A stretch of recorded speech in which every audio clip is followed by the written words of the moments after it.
Okay, we're going to start with Russian and Soviet art today. It'll probably take us today and tomorrow to finish it. And then we will do the German response to modern art, and that'll finish us for the semester. So much art history and never enough time to cover it all. So let's go run through the art museum. We are still in chapter 29. And before we get into the modern Russian art, I just want to talk very briefly that Russia is very similar to Europe at this time. And in fact, they still have a strong traditional art movement. And most of the art that they're making in the 19th century on up to the 20th century is very traditional and academic. Russia created their own art academy to keep up with the French and the English. And you can see that their artwork, and this is just a very typical Russian piece from that time. It's like a history painting. But the only difference is that it centers on Russian life, peasants and even like Russian aristocracy. But I'm going to go through a couple of, very quickly, a couple of styles of Russian art, and then we'll get into some real meaty stuff. So, this first style of Russian modern art was called Russian primitivism. And at this stage, they were influenced by primitivism, but it's not the same kind of primitivism that Cubism was influenced by. They weren't looking at African masks or works of art from Oceania. They were looking at primitive Russian pieces. They were looking at the folk art of Russia. So when you look at this image and these other two, you can see how they've been flattened, and especially this one right here. And the main subject of this Russian primitivism, they had two main subjects. One is the peasants, and then the other was religious icons. All right, and very quickly, I'm going to skip over to Russian Cubism. The Russians were very close to the French, and the Russian aristocracy would often vacation in France. So they're visiting Paris, and they're seeing the Cubist art from the French. Now, when you look at this painting there on the right, how is that similar to the Cubism that I've shown you before? Yes, it's fragmented, right? Yeah, does it? I see a fruit at the bottom. All right, and then how is it different than the Cubism of Picasso and Braque that I showed you? Yeah, it's much more colorful. All right, and then they were also looking at the futurists, and so the Russians, they tried to make their own style of futurism by combining Cubism and futurism together into what they called Cubo-futurism. And then they created this style right here called Rayonism. And if you look at these two images, what kinds of, like, what do you see? What do you think these are paintings of? Well, it says in the titles. So the thing that the Rayonists were most interested in was how light passes through glass, especially like a faceted a glass that you would drink out of. All right, now these are kind of the experiments of Russian artists at the beginning of the 20th century. But that leads us to this guy right here. It's Casimir Malevich. I want you to write down his name. He'll be an important artist for us. Anyways, he's a Cubo-futurist, but he feels like this isn't enough, that avant-garde needs to get pushed further, and that avant-garde needs to move to a style of art that has supremacy over all other arts. And he says art needs to move to the 0 degree. It needs to be pared down to its most essential elements of art. And Malevich was one of the first to create non-objective art along with Kandinsky. Again, here he is saying that this art does not push the envelope enough. We need to move beyond this. We need to move to the 0 degree. Now, before we get a little bit more into his art, I just want to remind you of the journey that we've been on since the beginning of the 19th century. We go from very realistic artworks and we begin to abstract them. In the 1870s, we get Impressionism. And Impressionism begins to abstract their imagery with these broad brushstrokes and these quick brushstrokes. And then the post Impressionists go with the wilder colors, and which leads us to Fauvism. And then the Cubists would also start making start going abstract. They took what the Fauvists were doing and they take a step further into abstraction and further. And then we get into the German Expressionism, where Kandinsky is trying to go for pure abstraction. However, if you remember what I talked about Kandinsky, there are still some things in this painting that relate to our world. You know, there's buildings on top of a hill. I think one that we looked at had soldiers in it, but they were highly abstracted, but there were still things in there that related to our world. So where do we go from here? Like, is this the end of natural progression of art? It's getting more and more abstract. And is this the end of the road? Is this the last step of art? What comes next? And what will the last step of art look like? So I made this little cartoon here of Kandinsky and Malevich. And Kandinsky says, check me out, I make abstract art. And Malevich says, I can dig it. I'll take your abstract art and make it non-objective. And he says, but it's already non-objective. And I was like, is it though? Really? Is it? So that leads us to suprematism. We're going to start suprematism with a painting of a black square. In this photograph right here, you can see Malevich did a painting of a black square, just here on the left, a black circle, and then a black cross right here. So this is our artwork. This painting is one of the most influential paintings of the 20th century. It is a complete game changer.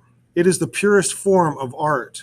And this is the supreme form of art, says Malevich, which is why he calls this style suprematism.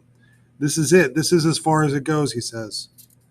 This is the victory of pure form over realism. And to Malevich, this is the only realist art. Does this look realistic to you? To us, it doesn't look real. It doesn't look like anything other than a square. So I'm just reminding you, like, all right, I put in this slide right here. So with every one of these steps towards abstraction, it's been like a baby step.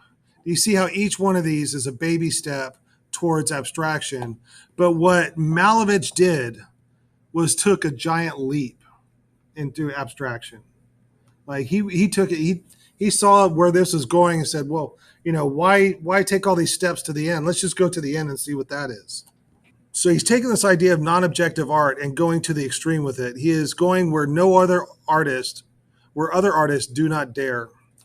Kandinsky got to non-objective abstraction first, but this is a level that nobody had gone before. Malevich is considered one of the bravest artists for taking such a big leap. Now, take a look at these two paintings. Everybody say, "Aw." All right. So what is this a painting of? Right, it's a dog. Is this a realistic painting? Yes. And is one dog more realistic than the other? Yes. Which one is more realistic? Yeah, on the right. Yes. And so does that make it real? So what is realism? It looks like images of things that are familiar with real life, but Malevich says this is not realist art. Malevich would say that this is an illusion, that it's paint on a canvas. It's a lie. It's not real. Is this a painting of a dog or a dog itself? No matter how realistic we paint the dog, it'll never be a dog. But this is real because it's a square. It doesn't refer to things outside because it's just a square. It is what it is, which is a square. We don't have squares in our life where he would paint and make it look like a square. It just is a square. So when you look at this black square on a canvas, it really is a black square. Therefore, it is more realist than any painting of a puppy or a dog or anything. A black square is what it is. It's a black square. It does not refer to anything else outside the painting. It only refers to itself, a black square of paint on a canvas. Nothing more, nothing less. Therefore, it is real. So, this is what he was trying to do. He was trying to create the 0 degree of realism. He was trying to pave a whole new way of thinking for artists to be free of the constraints of depicting things in the real world. This was a creation purely from the artist, totally free of outside influence. Now, do you see little shapes inside that black square? All right, yeah, and you see the crackling that is on that? All right, so that is because he painted it over another painting. Now, his other suprematist paintings look a lot like that one. So you can see the rectangles that are on there, and that he has painted over a previous painting that was there before. Now, the cracking, that's called craquelure. Why do paintings crack? It's a sign of age. The older the painting is, the more it cracks. And what's going on is that these are made out of oil paint. And theoretically, oil paint never dries. It is always in the state of drying. Now, after a couple days of painting, it gets to a state where you can touch it and it won't come off on your hand. But throughout eternity, it will always be in the state of drying. And as it dries, it shrinks. And as it shrinks, it pulls away from itself, causing cracks. And this craquelure is how so many forgeries are found, because the pattern of the cracks as they happen is like a fingerprint on the artwork.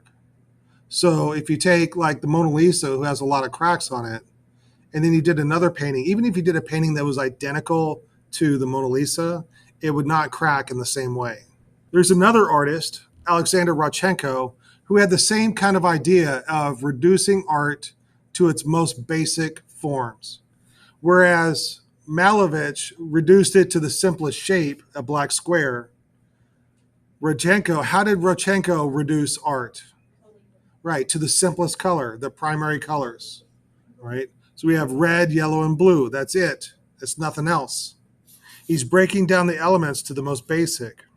Rodchenko says, quote, I reduced painting to its logical conclusion and exhibited 3 canvases, red, yellow, and blue. I affirmed, it's all over. Basic colors. Every plane is a plane, and there is to be no representation, unquote. So here are the basic units of color. Here are the basic units of painting. It's not just trying to advance art to its next conclusion, but to kill it. This is the end of painting. It's over. There's no need for any more paintings. That's kind of his point. They're trying to find how far can we take this experiment. So is this the end with these simple colors? No. How much farther can you go? So then Malevich starts painting these shapes that are open on one end and they kind of dissipate on that end.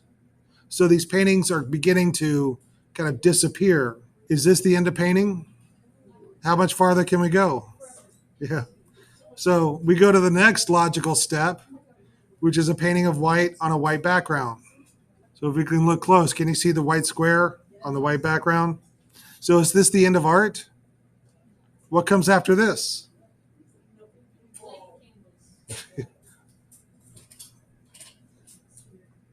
Yeah, I think the blank canvas would be the next logical step. Yeah. All right. So we're going to take a pause. We're going to hang on to this question right here. What comes after this? The Dadaists were kind of asking the same question. All right. Is this the end of art? Taking the artist out of it, where the artist didn't make the wheel, the artist didn't make the stool, but what did the artist do? Put them together. There's still a little bit of the artist in this, but is this as far as the Dada went? No, because then we have this, right? There's no artist in that other than he chose it. And then how much further can we go? Is this the end of art? I'm going a little bit into chapter 30 here for a second, but there's an artwork that came out in the year 2000. There was a contest, and this artwork won the contest. And the artwork was lights coming on and off. It was an empty room, and the lights would come on for 5 seconds and go off for 5 seconds. And this won the contest. Everybody was in an uproar, like, how can this be art? And blah, blah, blah. Well, I found this interesting because to me, this is the conclusion of art is no art, right? There's no object at all. Not a painting, there's not a sculpture. But is this the end of art? How can we take this further? Right. Well, this being in an art museum, we could take it outside of the art museum and just not have anything. Right. I think, like to go to a void or whatever would be the logical conclusion. But then if we did that, we'd have bigger problems than is this art? All right. Here's some other suprematist paintings, black square and a red square. So my point was showing you this. Suprematism might have only one or two shapes. Suprematism might have a few shapes, or suprematism might have many shapes. And what he does is he simplifies the composition. Another way to understand suprematism is to think of it as a new realism in relation to the reality beyond the one that we normally experience. Mystical traditions and theories of multidimensional, non-Euclidean space were popular within artistic and literary circles in the early 20th century. These philosophies believed that artists were able to see beyond the material reality. This philosophy saw the artist as the superior being who leads the way to a new consciousness. Suprematism was the result, a non-objective art of pure feeling, unconcerned with representation of the visible world.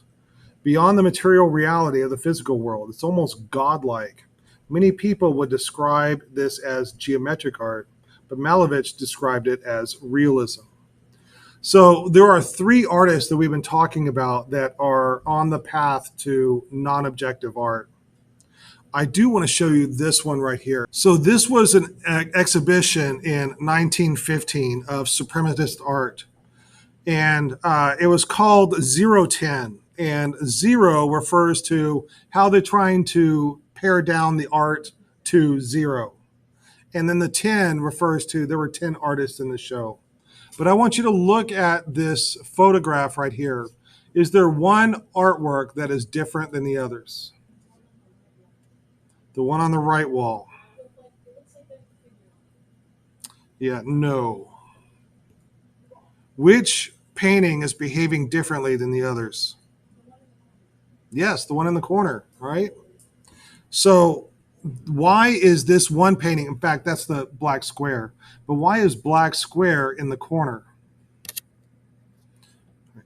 If you're Russian, you would know the answer, but you're not Russian, so I'll tell you. In the homes of Russians, they have what they call an icon corner or a sacred corner or even a red corner. They have a corner in their house where they would put these icons, images of Mary, images of Jesus, and they would pray in these corners. Because there was a time where Christianity was illegal, and so they would bring, instead of being able to go to church, they would bring it into their own homes and have a little worship area right here. And then this woman in the upper right, or the woman on the right, she is lighting a candle. She's lighting an oil lamp, and they keep it eternally lit as a symbol of constantly caring for your religion or your soul. And then here is a painting of somebody who has a sick husband, and she's praying over the sick husband with the icon corner up in the corner. So when Malevich puts his black square in an area that would be reserved for a sacred image, what does that say? Yeah, that it's sacred, right? And also it could be seen as blasphemy, that this is something that is a deeply Christian belief held by the Russians. And then he's going to put a painting of a black square there. That's just crazy. But it also is saying that it could be that art is the new religion. Art is what will save us.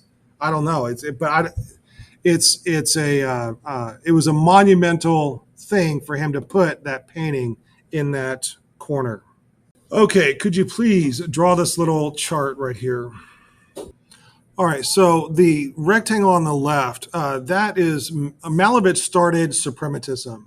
And he started it for utopian ideals, that he thought that by reducing art to its 0 degree, we're going to have a higher form of consciousness.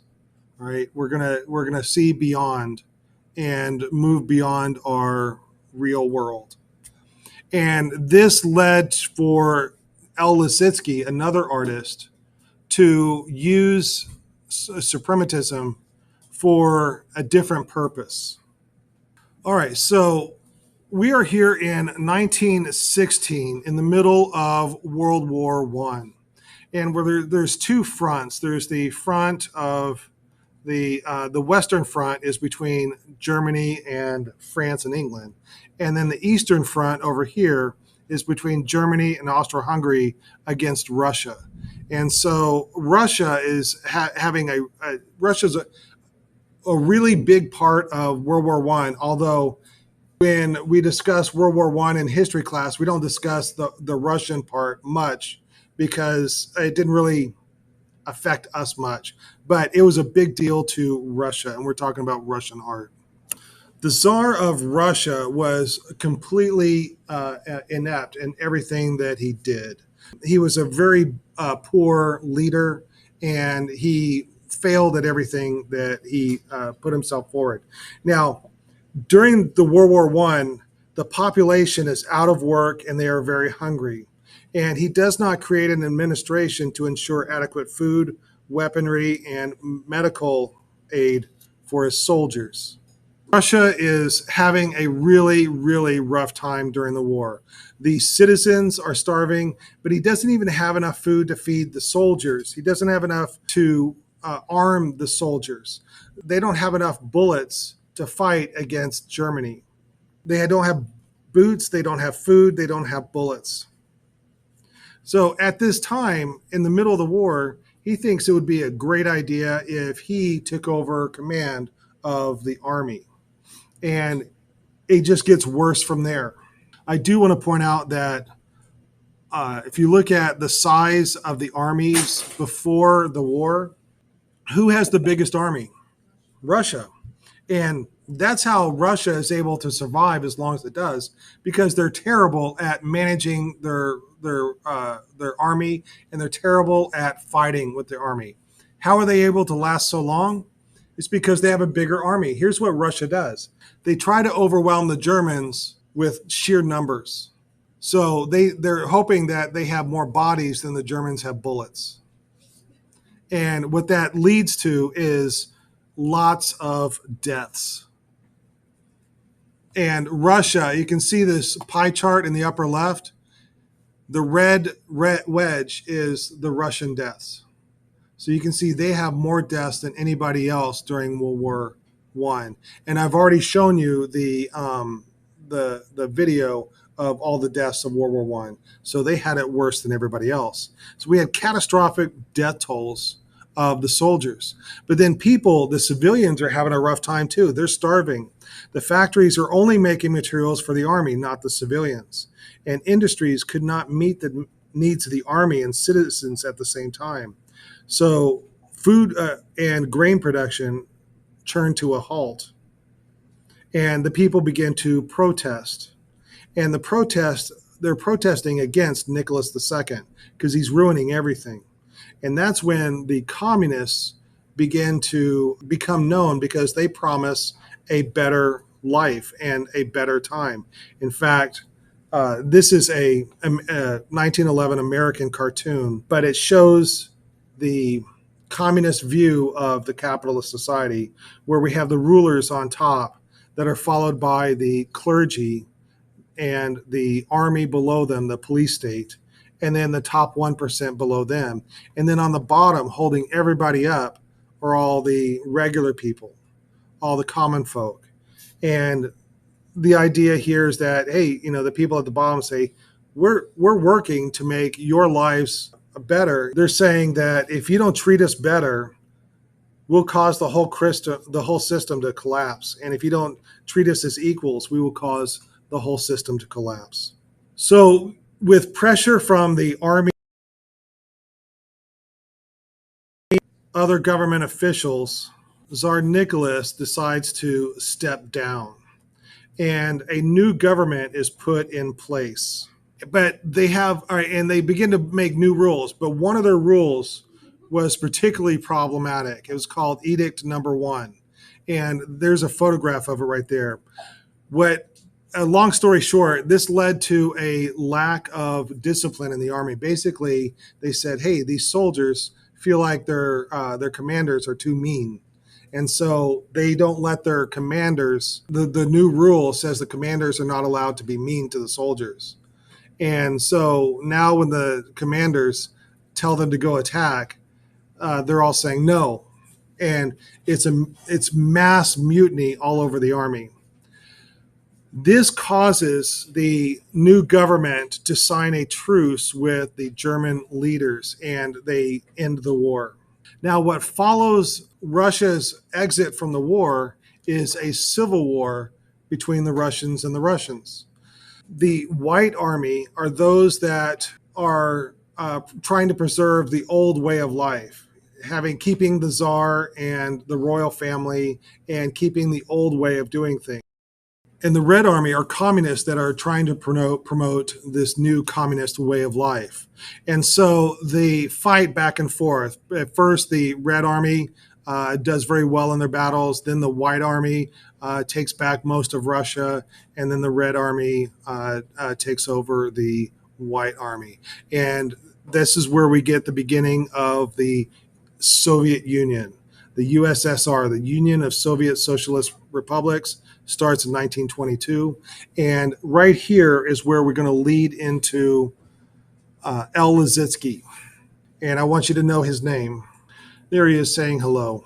And he is also working with suprematism, but he's using it for a different purpose.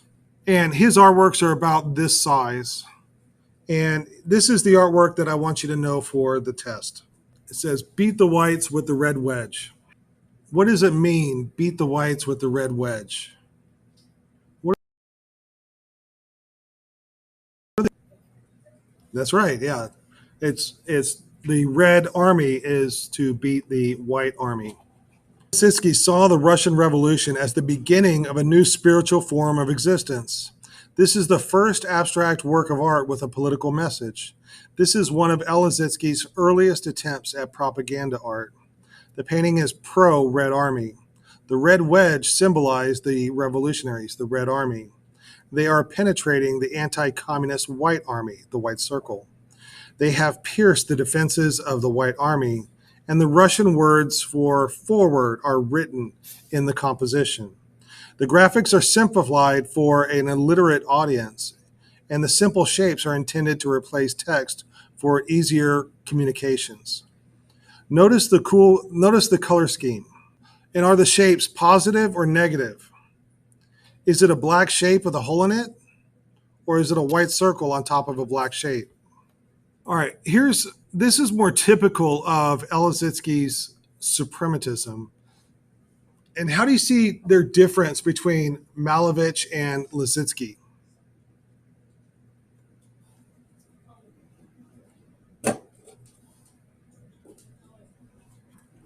Color's a big difference, yep. What's that? Yes, right. Lissitzky makes his 3D. But before long, Lissitzky completely abandons the canvas, and this is his suprematism. So the shapes are no longer confined to a canvas. This is where we are talking about reducing art and reducing art and reducing art, and now we're taking the shapes off of the canvas and putting them straight onto the wall. I want you to draw this, please. What we've been looking at is the suprematism painting there on the lower left. But El Lissitzky begins to make suprematism in other realms as well, like graphic arts and architecture. So I have some questions for you. What is the point of art? Something to look at?